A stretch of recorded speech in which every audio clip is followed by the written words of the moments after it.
What is up, bros? Me, Josh here. In today's video, we are going over some gearing gameplay, and in this game, I'm using the 10.5 kilometer, the new version of the gearing torps, the ones you can pick. Shorter range, but faster reload, and if you have used these, they have an insanely fast reload. It really reminds me of the German torps, which tend to have a relatively fast reload, and it kind of shows... I don't know if I'm the biggest fan of these. I mean, I think they're good against destroyers. I think that's their strength, going against DDs, getting torps on DDs. But I feel like they're pretty lackluster, especially right now with how much radar there is. It's really tough. I mean, one, you can't get within radar range of Russian ships, and also you'll see some... I probably would have got some pretty massive damage this game if I would have had the 16.5s compared to the 10.5s. And I wanted to give these a try, and really I kind of found that their weakness is right now because it is super radar heavy. It really is with the USN split as well as the new USN light line. There's just a lot of radar. That's how it is. Ask anybody that's played DDs. Although I think DDs are decent to play right now. Anything with a shorter range torpedo like this, they're going to have a bit of a problem. You need that longer range. I would say that 12, 13, especially get into the 16.5s that the gearing normally has. I think you just want to really run those because it's going to be better overall. Now, this game was actually a pretty awesome comeback. We're playing against a really good division, a Unicum division with their ADIV, so we are trying to counter out that. And honestly, it was a 3v3 gearing game, but really we only had...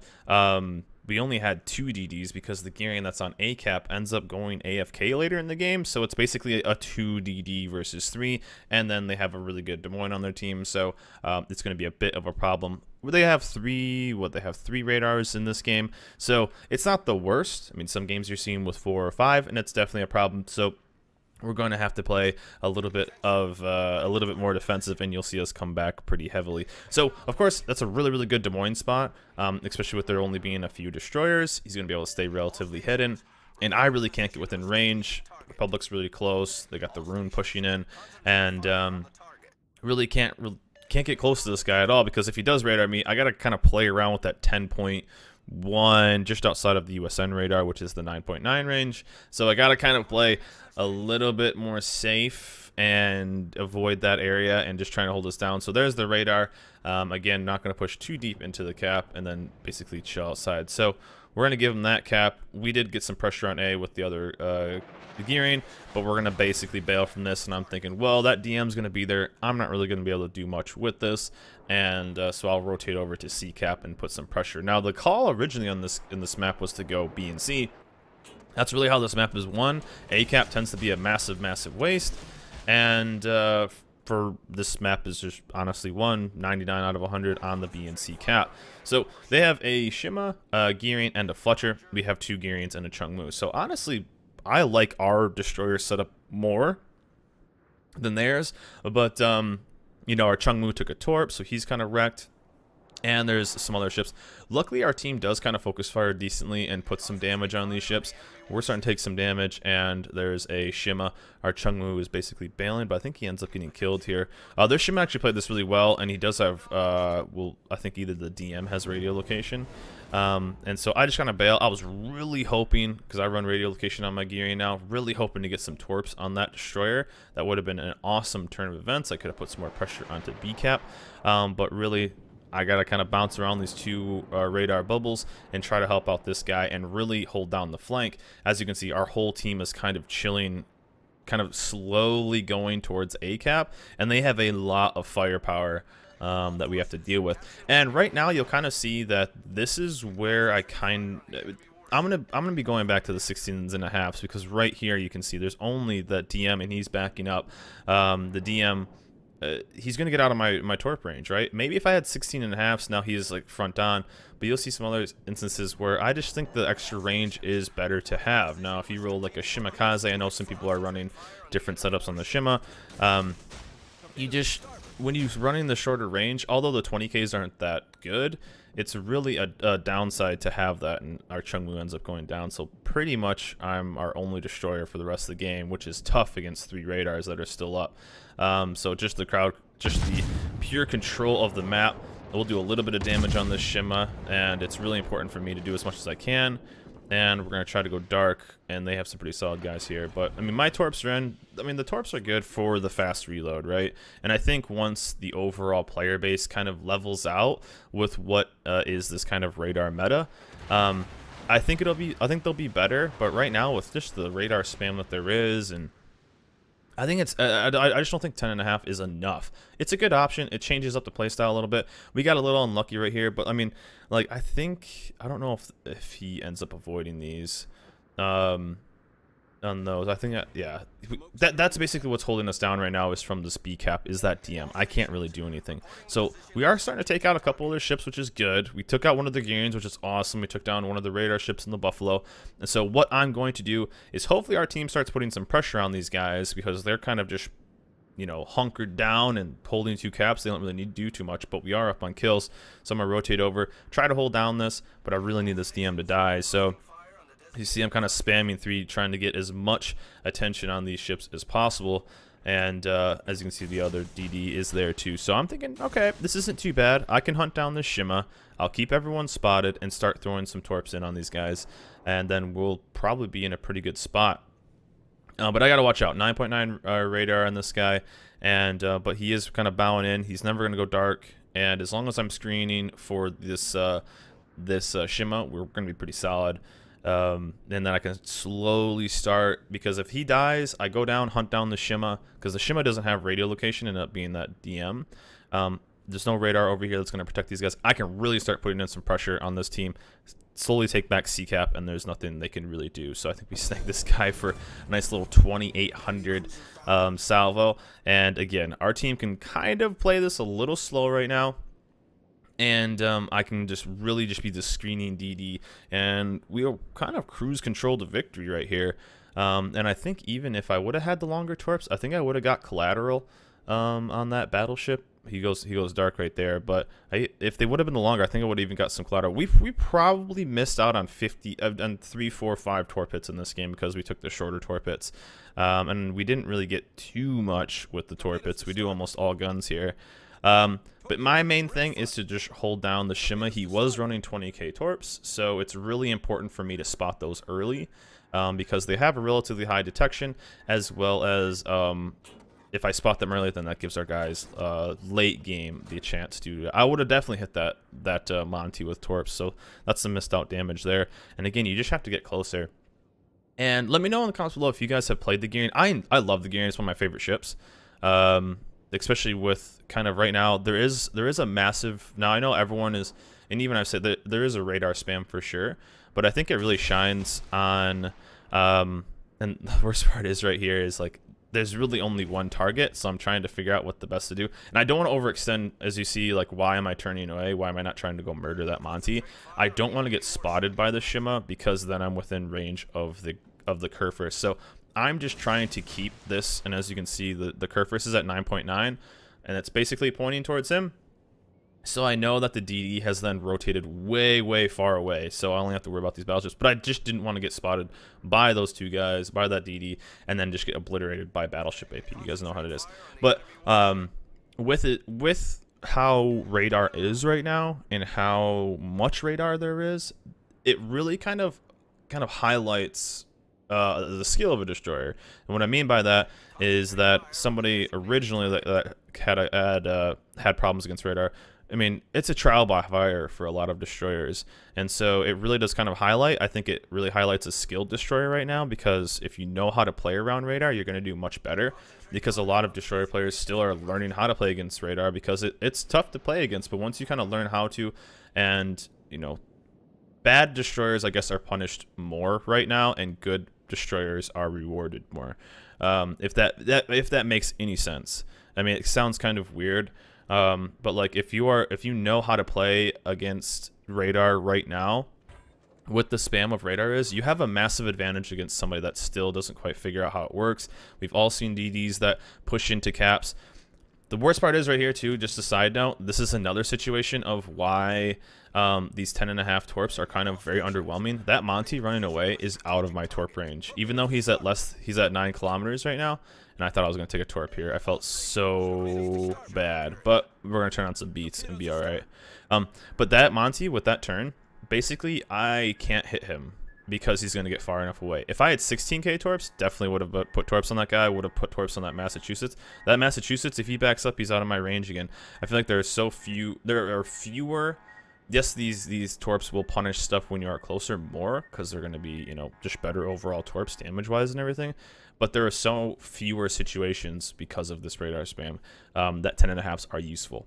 They're better against DDs, they're better against close battleships, but I feel like, and as you can see right now, our other gearing is AFK, so it kind of stinks, and they say our one destroyer, and we're just kind of watching these points. But anyways, back to what I was talking about with this radar spam. It's basically rewarding good destroyer players being able to play around it, and I've actually enjoyed playing destroyers, and I know it's been a hot topic right now with destroyer play, and it's more nerf to destroyers and blah blah blah blah blah blah.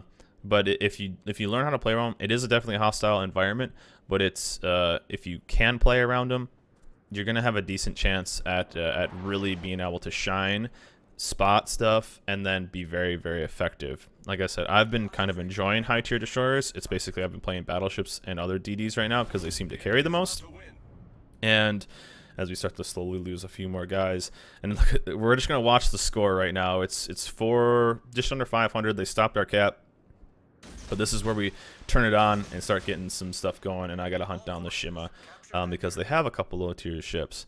But yeah, let me know in the comments below. Are you guys running the shorter range gearing Torps? Are you guys running the longer range? I'm definitely gonna go back to the long range. I feel like there's great potential with these Torps, but just not right now. I feel like the radar spam has to kind of die down. It's a ton of radar spam right now because of the newer lines, so just give it a little bit of a break and everyone kind of go back to what they're kind of running, especially if a new line is coming up. Then that'll get some excitement. But it's worse now. It'll all get better. There's a light at the end of the tunnel. So here we got to push towards this Shima. We need to kill this guy because he's holding down the flank and he's not really doing a lot of damage because he's running the 20Ks. So they're easily spotted. They're slow.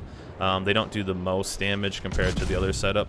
But he's just keeping kind of the enemy team corralled, and that's one thing that ship does really well. Is it's not about doing tons of damage, but it's all about doing.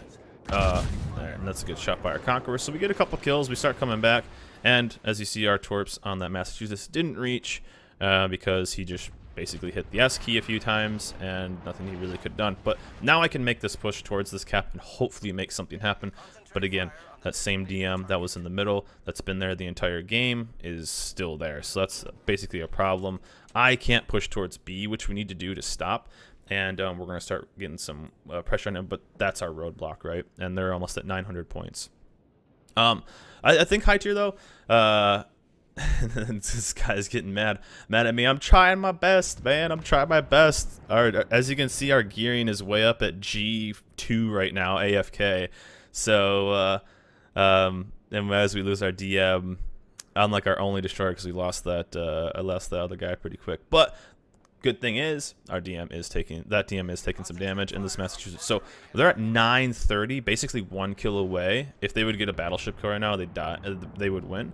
And we have a couple lower battleships, but Massachusetts is low, DM is relatively low. I can go cap C, which will stop the point tick, and then we can grab B cap as well, but I can't if that DM's there. There's no way. So that locks us up some points right there. Our Yamato gets a nice little shot. And again, I just felt like I'm so useless with these 10.5s right now. I mean, they're great when they hit, but man, there's so few situations that they actually do hit.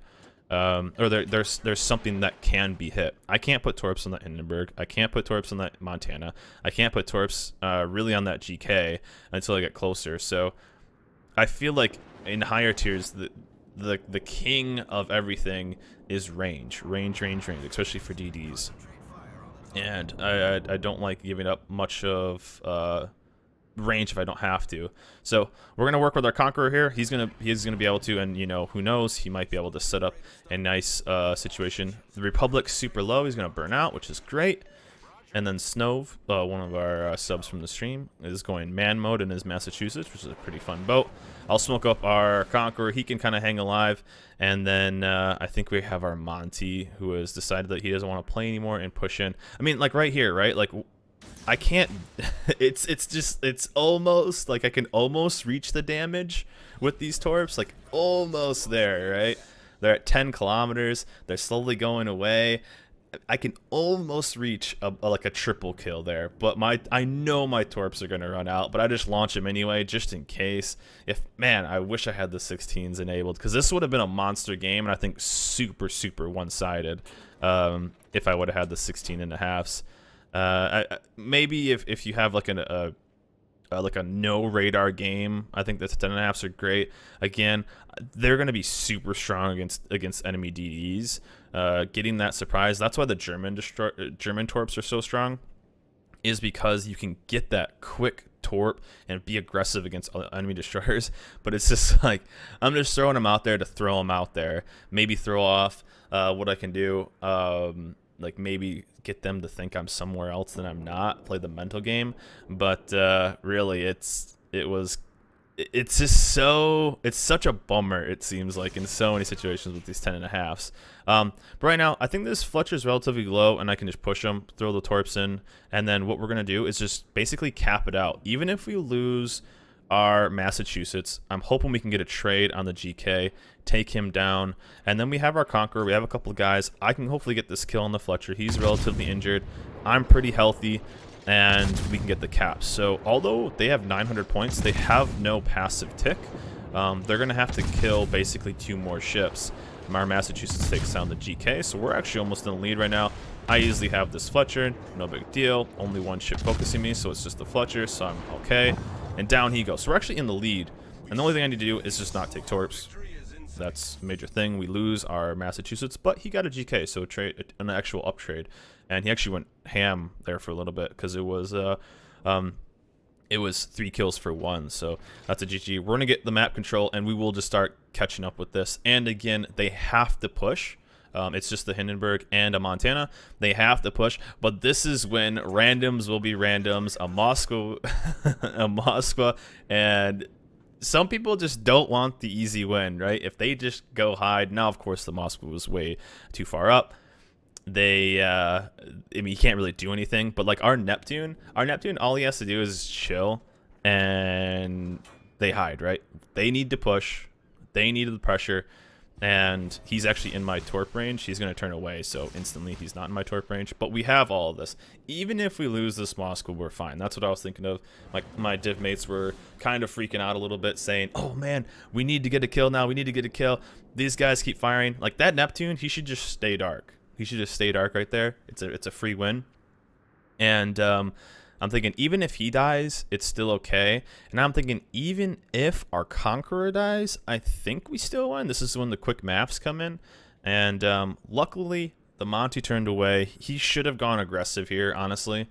That Monty should have really pushed straight into A or something like that, because not only do they need to stop the cap lead, they have to get kills. So these guys have to frag out, basically. They have to frag out, and they need to stop the bleed, which they aren't. The Monty's kind of turning in now, but it's a little late. We're going to tick in, and I'm trying to look at the time versus what the point tick will be. But this Hindenburg, he has to keep shooting. There's nothing he can't, so he's going to stay detected forever. So I was like, I'll gun him down. It's fine. I mean, this is basically a guaranteed win now, even if the Neptune dies. And I think even if our Conqueror dies, I think we still would have won. Because he's going to get that. Even if they get that frag on the Conqueror, it would have been a 100-point swing. And I think we still would have ticked out with a minute. And they have no passive. If they would have got A cap, if we would have pushed A cap, I still get this. I think it's, what, a 70-point swing for a cruiser. So I still think we would have won. Luckily, though, I got into a good spot. And again, looking at 45 seconds on the clock. Not an insane damage round, but overall just a fun round. And really just, I'm super underwhelmed by the 10.5s. But again, let me know in the comments below what you guys think of the new torps on the gearing. Do you guys use them or use the old ones? There we go. A nice comeback win. He couldn't get his torps. I mean, we actually broke one of them. And an epic comeback. A GG there. We beat a good div too. Basically countered us. And we'll take home the victory. So being like basically the only DD in this game with kind of useless torps, it seems like we ended up having to go guns. But Gearing with 10.5s, I wanted to try them out. I think they're really good at certain situations, but for me, if you've ever watched any of my videos or my stream, I like to go with guarantees. 16.5s for me. Hope you guys enjoyed this video. Remember, like, subscribe, and I'll see you guys next time.